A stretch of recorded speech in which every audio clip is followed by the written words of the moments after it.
तिसरा दत्तावतार श्री नरसिंह सरस्वती महाराज। नमस्कार, मी प्रिया सिरसाट सक्षम न्यूजमध्ये आपले स्वागत करते। आज आपण आलो आहोत रेखी मठ येथे आणि रेखी सर आपल्याबरोबर आहे। ते स्वामींच्या सेवेमध्ये रुजू आहेत, तर आपण त्यांच्याकडून जाणून घेऊया की स्वामी मठाबद्दल आणखीन काय माहिती आपल्याला मिळणार आहे। तर सर काय सांगाल रेखी मठाबद्दल तुम्ही? स्वामी समर्थांच्या काळामध्ये जो स्वामी समर्थांनी स्थापन केलेला हा एकमेव मठ आहे। हा त्यावेळेला स्वामी समर्थांनी या इथं खांबातून दर्शन दिलेलं आहे। नाथपंथी वेशामध्ये 18 वर्षाच्या बालमूर्ती स्वरूपात। आणि त्यानंतर आमचे पणजोबा त्यांचा शोध घेत होते, परंतु ते कोणी दर्शन देणारी व्यक्ती काही सापडली नाही। परंतु पुढे ते ज्यावेळेला मुंबईला गेले स्वामी सुधांच्याकडे, स्वामी सुधांनी त्यांना विचारलं की तुम्ही नाना रेखी का? मग त्यांनी सांगितलं हो मी नाना रेखी। त्यामुळे तुम्हाला आमच्या गुरूंच्याकडे यायचं आहे। मग त्यांना घेऊन ते अक्कलकोटला गेले। स्वामी सूत नाना रेखी आणि सखूबाई आमची पणजी, म्हणजे असे सगळेजण मिळून ते याला अक्कलकोटला गेले।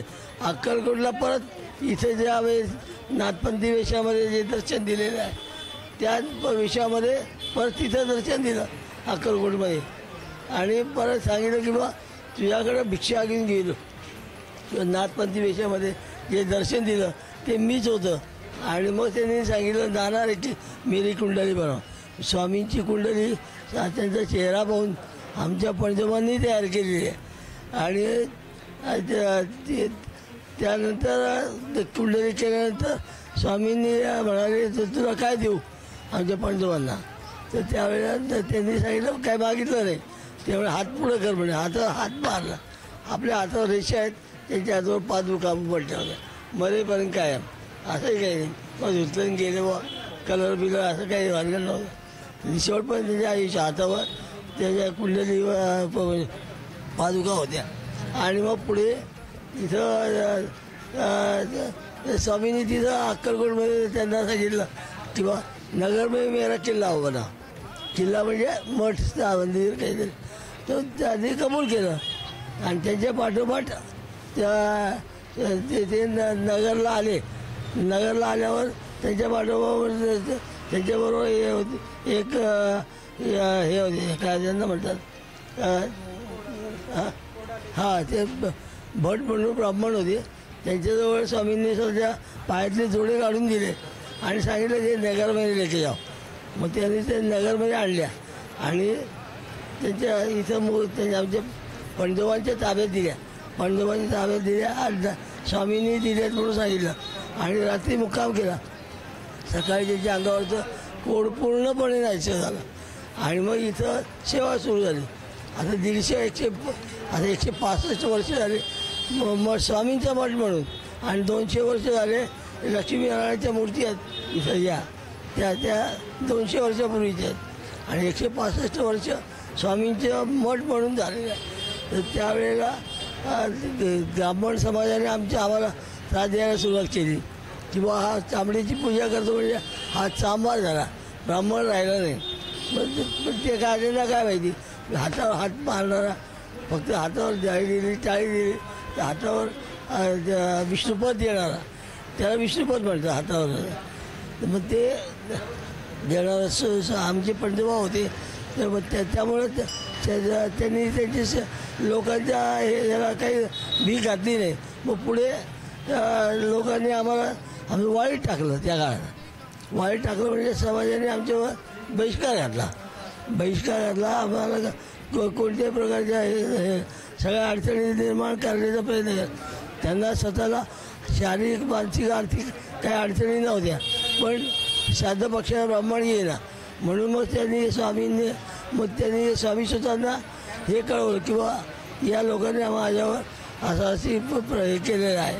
मग त्यांनी तिथं अक्कलकोटमध्ये म्हणजे आपल्या मुंबईमध्ये स्फटिकाच्या पादुका तयार केल्या. त्या पादुका अक्कलकोटला पाठवल्या. अक्कलकोटला स्वामीच्या पादुका 3 दिवस बसून होते. मग तिसऱ्या दिवशी त्यांनी गेलं की हे नगरमध्ये लेके जा. आणि मग त्या पादुका त्यांनी स्वामींनी त्या नगरमध्ये पाठवल्या, त्या नगरमध्ये आणल्या आणि मग त्या पादुकाची सेवा सुरू केली. आणि मग मूळ ज्या चर्मपादुका आहेत त्या इथे स्वामींची आता 63 साली आमच्या वडिलांची मूर्ती बसवलेली आहे. त्या मूर्तीच्या खाली तिथं त्या स्थापन केल्या आणि त्यावर त्या स्फटिकाच्या पादुका आहेत. आता ते आमच्याकडं एकमेव मठ असा आहे स्वामींच्या काळातला किंवा स्वामींच्या सेवेतला किंवा ज्यांच्याकडे 3 पादुका आहेत. पहिल्या हातावर दिलेस त्या विष्णुपद त्या पादुकाच, त्यानंतर दुसऱ्या चर्मपादुका आणि तिसऱ्या स्फटिकाच्या पादुका असे असणारे एकमेव मठ संबंध महाराष्ट्रातला एकमेव मठ हे नगरचा आहे, नाना रेखींचा. आणि मग इथं सेवा सुरू झाली आणि मग परत आम्हाला त्यावेळेला समाजाने समाजामध्ये स्वीकारलं आणि मग इथं सेवा सुरू झाली. अशा प्रकारे 150-200 वर्षापूर्वी नगरमध्ये हा मठ स्थापन झालेला आहे. स्वामींनी स्थापन केलेला, स्वामींनी सर्व प्रक्रिया केलेला हा एकमेव मठ आहे नगरमधला. बाकी सगळे मठ स्वामींच्याकडं त्यांचे शिष्य गेले किंवा काही कामानिमित्त गेले आणि मग त्यांच्याकडे त्यांनी हे केलेलं. तसं इथं नाही आहे. हा जो खांब आहे बा इथं, या खांबातून स्वामींनी दर्शन दिलेलं आहे. स्वामी समर्थ 8 वर्षाच्या बालमूर्ती स्वरूपात नाथपंथी वेशामध्ये दर्शन दिलेलं आहे. हा फोटो वर बघा, हा. आणि मग इथं सेवा सुरू झाली आणि पूर्वी लक्ष्मीनारायणच्या मूर्ती होत्या आमच्या, म्हणजे मठ होतात फक्त लक्ष्मीनारायणचा होता. त्याऐवजी स्वामींचा अक्कलकोट स्वामी समर्थांचा हा मठ स्थापन झालेला आहे. आणि अशा प्रकारे ते सेवा चालू झालेली आहे. अव्याहत आज सेवा 250 वर्ष चालू आहे. रेखी सरांनी आपल्याला जे सेवेकरी आहेत रेखी मठातले त्यांनी आपल्याला फार छान तऱ्हेने माहिती दिलेली आहे.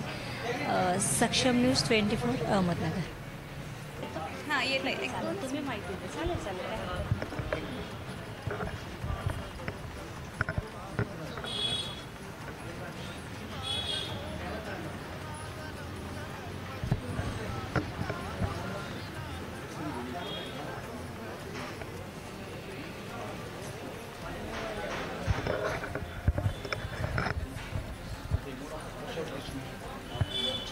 कोणचं टी व्हीवर दिसत चालू झालेलं आहे. किती नंबरला चॅनलला यूट्यूबला पाहू शकतो.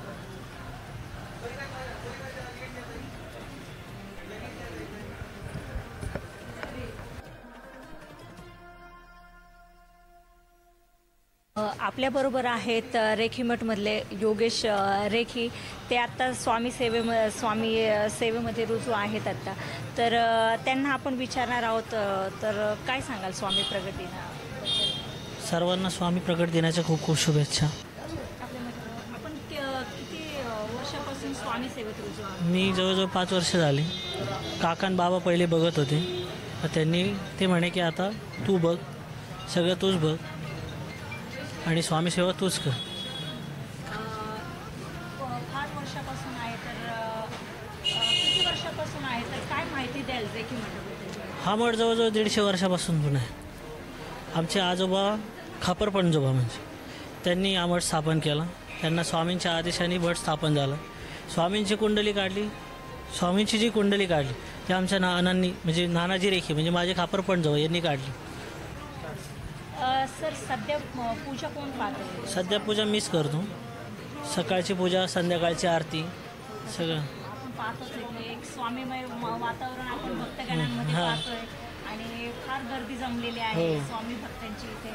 तर स्वामी भक्तांना काय सांगाल तुम्ही? स्वामी सेवेमध्ये तुम्ही अखंड राहा हीच महाराजांची चरणी प्रार्थना.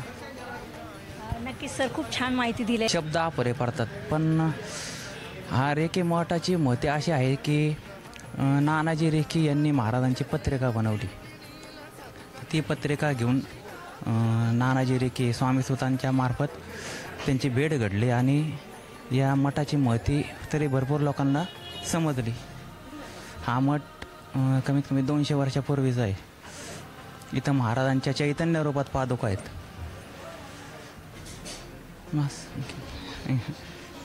धन्यवाद. खरंच खूप छान माहिती दिलेली आहे तुम्ही. आपल्यासोबत आहे गुंजन योगेश रेखे, तर त्यांच्याकडून आपण जाणून घेणार आहोत. तर काय सांगाल स्वामी प्रगतीबद्दल?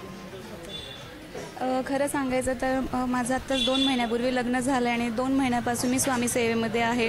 आणि म्हणजे मला एवढं माहिती नाही की म्हणजे कसं करायचं काय वगैरे, म्हणजे एवढं मी करत होते, पण इथे आल्यापासून जो अनुभव घेतला आहे ना तो नव्हते घेत. इथे आल्यापासून म्हणजे ते नेहमी करणं म्हणजे थोडासा खारीचा वाटा जो म्हणतो ना तो मी घेण्याचा प्रयत्न करते. असं सगळंच नाही पण थोडंसं जी ह्यांना माझे मिस्टर योगेश रेखे त्यांना जेवढी माझ्याकडून मदत होईल तेवढी मनोभावे करायचा मी प्रयत्न करते. पण खरंच स्वामींचं म्हणजे आपण जेव्हापासून करायला लागतो ना तर एक आतून असं वाटतं की हां नाही बाबा काहीतरी बदल होतो आहे आपल्यामध्ये.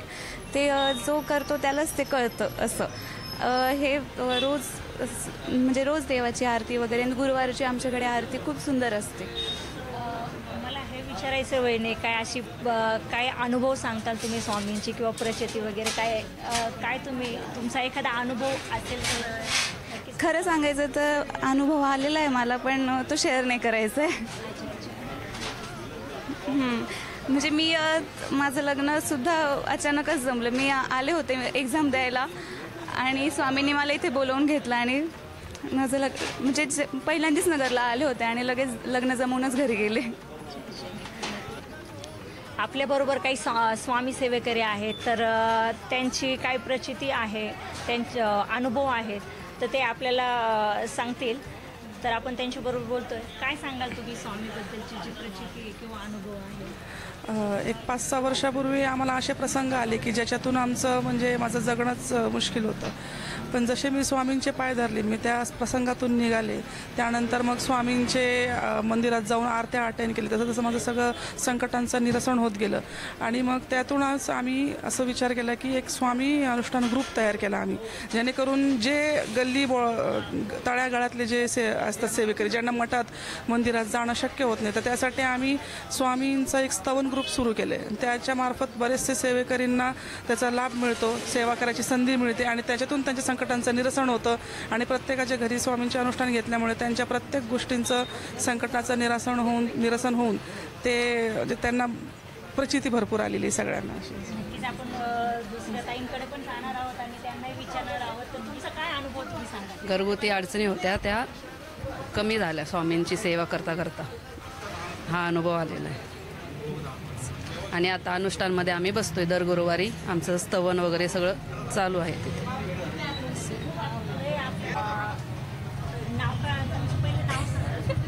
सांगा ना. राजश्री शिंदे. काही नाही, आपल्या स्वामींच्या अनुष्ठान आम्ही जसं करत चाललो तसे आम्हाला प्रचिती येत चाललेली. बस खूप काही असे अनुभव सहज असे आलेले आहेत पण ते सांगता येत नाही. तुम्ही काय सांगा? तुमचं नाव सांगा पहिलं. प्रमिला प्रफुल्ल लोटके.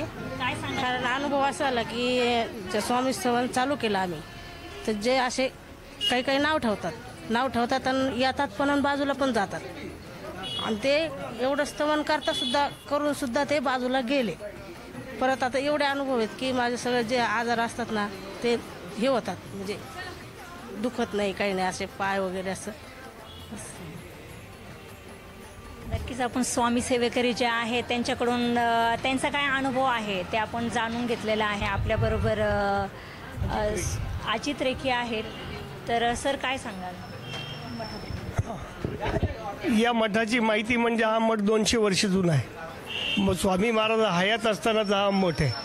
1871ला स्वामींनी प्रत्यक्ष या खांबातून प्रगट होऊन दर्शन दिलं आमच्या पणजीला आणि माई भिक्षावाड म्हणून भिक्षा घेतली. आणि पुढे अक्कलकोटला महाराजांनी त्याच वेशामध्ये आमच्या पणजीला दर्शन दिलं आणि सांगितलं तुझ्या घरी भिक्षा घेणारा मीच आहे.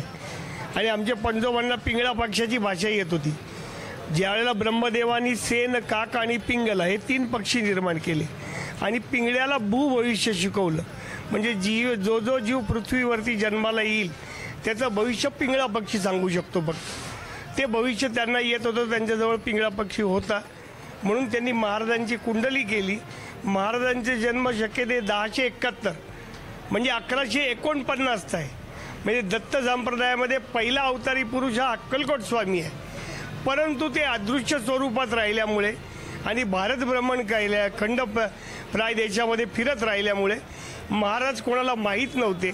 महाराजांची वेगवेगळी नावं आहेत. महाराजांना नंगा बाबा म्हणत होते, कलकत्त्यामध्ये त्यांना नँगडा बाबा म्हणत होते, महाराष्ट्रात त्यांना अक्कलकोट स्वामी म्हणत होते. असे अक्कलकोट स्वामी होते. त्यामुळे त्यांची कुंडली आमच्या पणजोबांनी केली आणि चैत्र शुद्ध द्वितीयेला धरणी दुभंगून 8 वर्षाची बालमूर्ती निर्माण झाली, ती अक्कलकोट स्वामी आहे असं आमच्या पणजोबांनी सांगितलं. आणि मेषराज अश्विनी नक्षत्रावरती महाराजांचा जन्म आहे. हा जन्मोत्सव आज सकाळी 6 वाजेपर्यंत अश्विनी नक्षत्रच होतं. म्हणजे त्या नक्षत्रावरती जन्म महाराजांचा झालेला आहे. त्याची कुंडली बनवलेलं प्रमाण इथं आहे. नानाजी बापूजी रेखींनी 1911 साली समाधी घेतली. ती समाधी इथं आमच्या शनी मंदिराच्या जवळ आमच्याच घरामध्ये एका वाड्यामध्ये आहे. माझे दुसरे आजोबा होते दत्तात्रय नानाजी रेखी. जशी त्यांना पिंगळा पक्षाची भाषा होती तशी 6 शास्त्र जाणणारे दत्तात्रय रेखी होते. त्यांना षडशास्त्रकार म्हणत होते की नगरमधले विद्वान ब्राह्मण हे सगळे त्यांना घाबरत असत. मंत्रामध्ये थोडी चूक झाली तरी ते फटका ठेवून द्यायचे. इतका हातसुद्धा चुकला तर शास्त्राचं प्रमाण मान्य करत होते. त्यांना स्वतःला किमया येत होती. किमया येत होती म्हणजे वनौषधीपासून सोनं निर्माण करता येतं. जसा परिसाचा स्पर्श झाल्यावर सोनं होतं त्याच्या किमयेमध्ये एखादी वनस्पती वापरली जायची. त्या वनस्पतीने तेवढंच सोनं तयार व्हायचं, जास्त नाही. किमया खूप लोकांना येत होती परंतु ते पितळ्यासारखं जड असायचं, वाकायचं नाही. आणि ज्यांना किमया खरी येत होती ती त्यांना गिन्नी तयार करता येत होती. ते तेवढ्यापुरतंच निर्माण केलं. अंश मात्र म्हणायचे त्याला. अंश मात्र फक्त सोनं तयार करायचं. ती त्यांना किमया होती. मंत्रशास्त्रात प्रवीण होते, आयुर्वेदात प्रवीण होते. त्या काळी बडोदा विद्यापीठाचे भिषकरत्न होते. म्हणजे तुमचे MD परतीच्या पुढं त्या काळामधले होते. स्वतःच उत्कृष्ट पखवाज वाजक होते.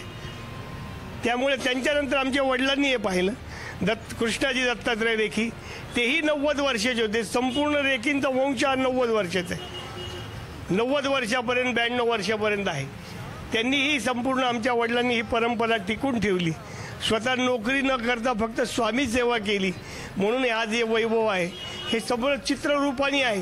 कारण कुठल्या पाठामध्ये तुम्हाला स्वामींच्या अशा पद्धतीने फोटो पण पाहायला मिळणार नाही. मूळ मूर्ती हिला 65 वर्ष बसून झाली. महाराजांच्या मूळ पादुका आहेत, चर्म पादुका, या इथे खाली बसवलेल्या आहेत. त्या 63 साली मूर्ती स्थापनेच्या वेळेला त्या जोड्याचे तुकडे पडतील म्हणून आमच्या वडिलांनी हातही कोणाचा लागू देत नसत ते तिथं ठेवलेले आहेत. अशा पद्धतीने ही मठाची माहिती. आणि आता आम्ही 2 जण भाऊ पाहतो. दयानंद रेखी मोठा आहे माझ्यापेक्षा, मी अजित रेखी आणि आमचा पुतण्या की योगेश रेखी आणि आमचं सर्व कुटुंब, आमची संध्यावहिनी, माझी बायको अमरजा रेखी, आमची आता मुलं नातवंड सगळेजण पाहत होतात. नक्की सर, धन्यवाद. खूप छान माहिती दिली तुम्ही.